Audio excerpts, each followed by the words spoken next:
Tangerinis. Welcome to part 2 of stuff no one warned us about Mexico, stuff that no one told us. In the last video, we finally figured out the difference between limones and limas and lemons. We're still not quite sure whether to flush it or toss it, but we're gonna dive right into this list today. Number 1, never trust a Mexican wearing a sombrero.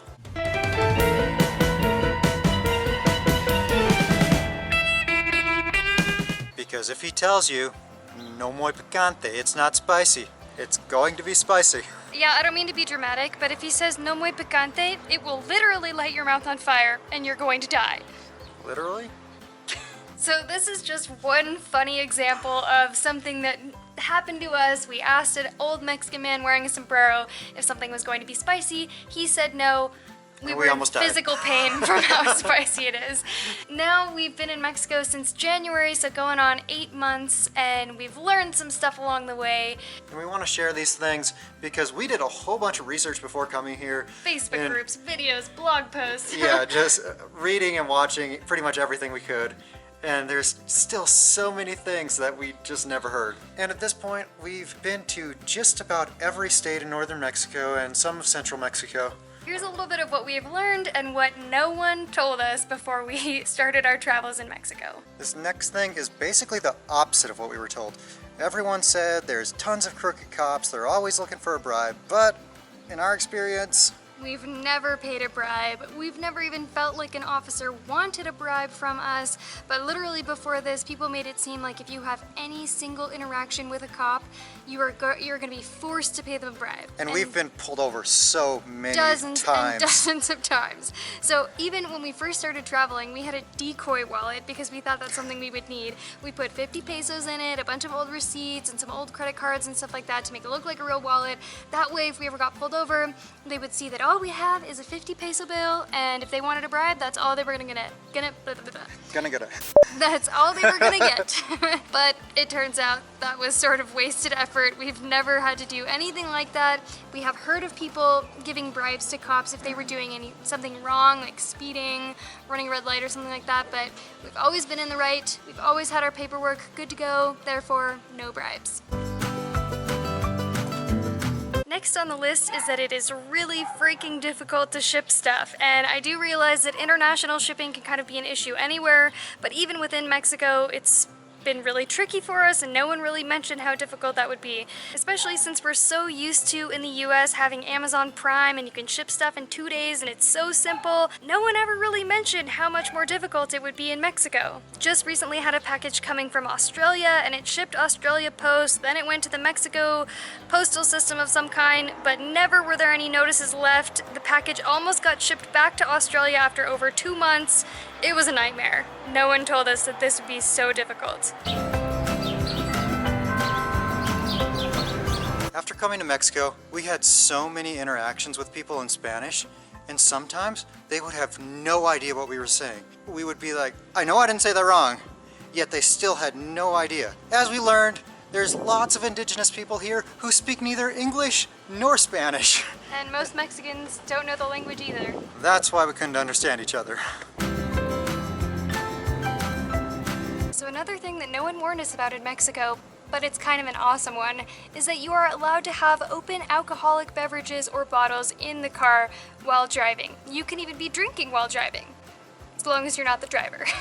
Someone recently shared a story with us about how they were going through a military checkpoint or a federale checkpoint or something like that, and they had an open bottle of tequila. Everyone was freaking out. The officer saw the open bottle of tequila and did nothing, because it's allowed. It's always a funny spectacle when we see people driving down the street in a golf cart or an ATV, a quad type of thing, with a beer in their hand, or they're riding a horse with a beer or something like that. Both of us agree that it's a little bit better policy in Mexico that passengers can be able to drink something while you're driving, not the driver. It's like a felony, I think, in the US, even to have an open container. It's not just a crime, like it's a major serious crime.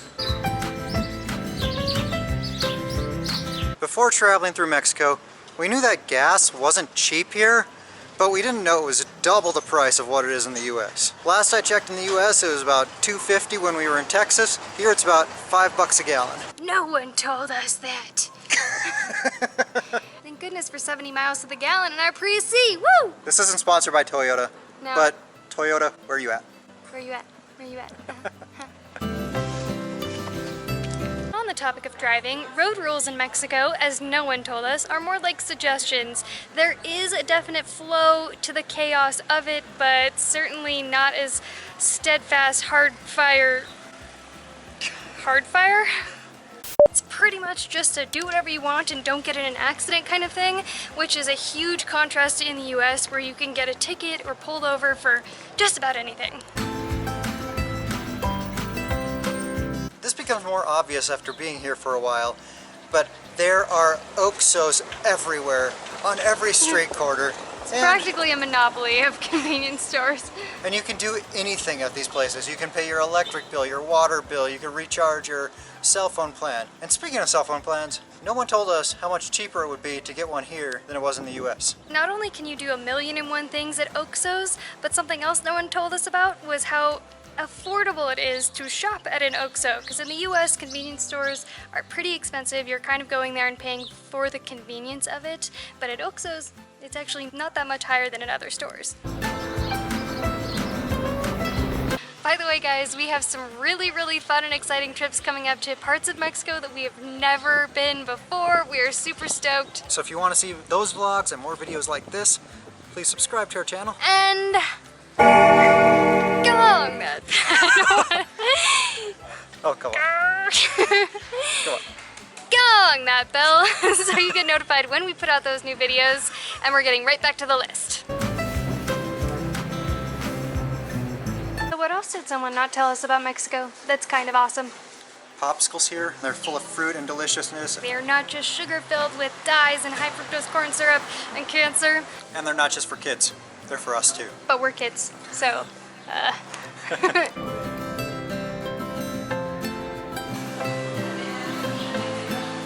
So before coming to Mexico, we did tons of research in Facebook groups and talking to people and looking at websites and watching videos. One thing that we heard pretty consistently is that you always should order bottled water at restaurants.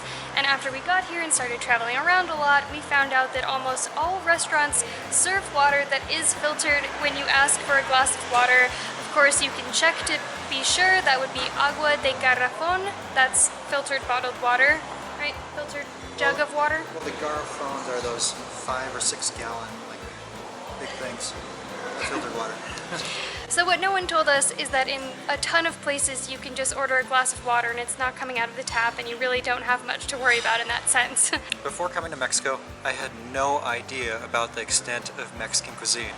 Maybe Maddie has a little bit more experience with this than I did because her family's Mexican, but I thought it was basically tacos, burritos, except it was like burritos, Not and quesadillas, and enchiladas. nachos. And nachos, and that was pretty much it. But in realidad, there is so much more to it than that, and it's incredibly diverse throughout the country. For example, we can go to a Oaxacan restaurant and every single thing on the menu is totally different than anything we see here in Jalisco.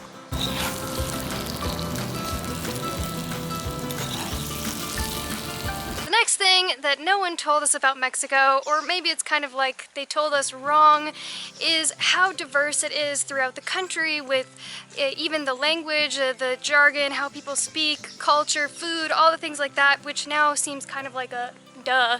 Obviously, Mexico is a huge country, and so of course it would be different throughout the whole thing, but the way that people talk about it in the US and what you see on the news and things like that lead people to believe that it's sort of like one city that's, you know, the same. I think even the way people talk about it in Mexico, they say Mexico's this, Mexico's that, and people who haven't traveled much, who live in Mexico, often take what it's like in their city or in their state and Apply it. assume that's how the whole country is like, but it's incredibly diverse, very different throughout. Absolutely, I agree with that 100%. The next thing on the list are the huge rivalries between cities and states in Mexico, and between the North, South, and Central Mexico. Yeah, we were just talking about this, and sort of in the US, we know that there's rivalries between schools. You were just saying like California versus New York, East, West, things like that. Yeah. But more in like a joking way, but here people are legit serious that their city is the best city, their food is the best food, their culture and lifestyle is the better one. Between big cities, especially like Monterrey, Guadalajara, Mexico City, and then I think even little towns kind of have the same thing going on too. I find that really interesting, a little bit strange. Kind of amusing. Yeah, very amusing. Yeah. People seem to be very proud of where they come from, where they live. I'm from Jalisco, I'm from Colima, or wherever it is. Go northern Mexico, go southern Mexico. I think what it boils down to is that people are just very proud. They're proud of their state, they're proud of their family, they're proud of their culture, their team, their whatever it is. And that's very true throughout Mexican culture. So it does make sense, this one, after being here for a while. I feel like this is something we should have heard along the way, but something else no one told us about before coming to Mexico is that you never pump your own gas. And this isn't something we're used to in the US, at least where we're from. There are a couple states where people pump your gas for you, but in general, you always pump your own gas. But in Mexico, in addition to someone doing that for you, they'll also check your oil, check your other fluids, put air in your tire, and wash your windows. Just one tire. Yes. They'll put air in one tire and that's it. And it is customary to tip those people, especially when they do something extra for you. Something else that we didn't realize until we started traveling through Mexico is how great and easy it is to move about the country with various options. There's something called BlaBlaCar that you can like carpool with people, buses, planes. Long Uber rides. Long Uber rides, that would be completely unheard of in the US, but in Mexico you can have an Uber driver take you like an hour or more to another city, and it's actually pretty affordable to do so. We don't really have personal experience using all of these things, but we've talked to so many people who have. Yeah. They say it's a super great system. We especially hear awesome things about the bus system. Yeah, absolutely. And of course, right now we have a car, so that's why we're not using all these, but if we didn't, it wouldn't be impossible to get to other cities wherever we wanted to travel. Another thing is that police and ambulances frequently drive around with their lights on. If a cop is behind you with its lights on, that does not mean you are getting pulled over. Whereas if they turn the siren on, well, that's your signal to pull over. If you guys enjoyed this video and want to see part 1, we're going to go ahead and link to that above. Thank you so much for watching. If you enjoyed this video, give this video the old thumbs up. And subscribe to our channel to see more videos that we're putting out about Mexico, and gong that bell so you get notified when we put out those videos, and we'll see you there.